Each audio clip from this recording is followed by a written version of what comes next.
हमारी भारतीय संस्कृति में ऐसे कई ग्रंथ हैं जिनका वाचन आज भी घर घर में किया जाता है और गोस्वामी तुलसीदास जी के द्वारा अवधी भाषा में रचा गया ग्रंथ रामचरितमानस एक ऐसा ही ग्रंथ है जिसे अपार लोकप्रियता हासिल हुई। ऐसा कोई घर नहीं होगा जहां रामायण की चौपाई नहीं गाई जाती हो।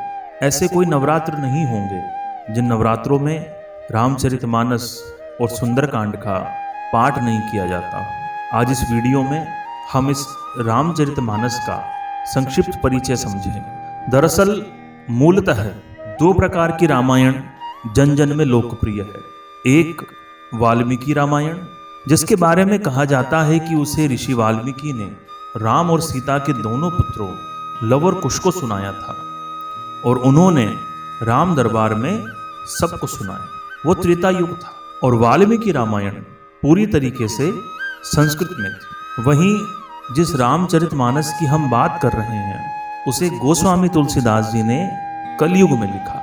16वीं सदी में तुलसीदास जी ने इसकी रचना की थी। गोस्वामी तुलसीदास जी ने बालकांड में उस दिन का भी जिक्र किया है जब उन्होंने इस ग्रंथ को लिखना शुरू किया। उन्होंने रामचरितमानस की रचना का आरंभ उत्तर प्रदेश स्थित अयोध्या में विक्रम संवत 1631 को रामनवमी के दिन किया और इसके पूर्ण होने की बात करें तो 2 साल 7 महीने और 26 दिन में विक्रम संवत 1633 मार्गशीर्ष शुक्ल पक्ष में जो राम विवाह का जो दिन आता है उस दिन वो पूरी हुई थी। तुलसीदास कृत रामचरितमानस के नायक राम हैं, खलनायक रावण हैं और इस कथा के माध्यम से हम सीखते हैं, हम समझते हैं कि एक आदर्श चरित्र मानव के जीवन में चाहे कितनी ही कठिनाई क्यों नहीं आए, अंत में उसी की विजय हो। रामचरितमानस प्रेम और भक्ति से परिपूर्ण एक ऐसी कथा है जिसे पढ़ने मात्र से, सुनने मात्र से जीवन में सत्संग का संचार हो जाता। रामचरितमानस में राम है, लक्ष्मण है जो अपने भाई की सेवा करने के लिए उनके साथ वनवास चले गए। हनुमान जैसे सेवक हैं जो 100 योजन का समुद्र लांघ गए माता सीता का पता लगाने के।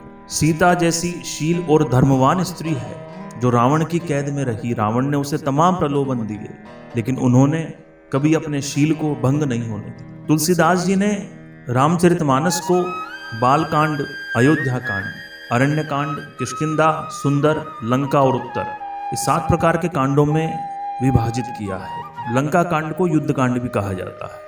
रामचरितमानस की कथा की बात करें तो इसके मूल में मनु और शत्रुपा की कथा आती है। मानस के 4 वक्ता हैं जिनमें महादेव प्रमुख हैं जो पार्वती को कथा सुना रहे हैं। आने वाले वीडियोस में मैं आपको बताऊंगा कि रामचरितमानस का कौन सा वक्ता किस परिस्थिति में कथा सुना रहा है। तो महादेव पार्वती से कहते हैं कि हे पार्वती, एक समय मनु और शत्रुपा ने भारी तप किया और उन्होंने परब्रह्म को यानी कि ईश्वर को अपने पुत्र के रूप में प्राप्त करने की इच्छा प्रकट की।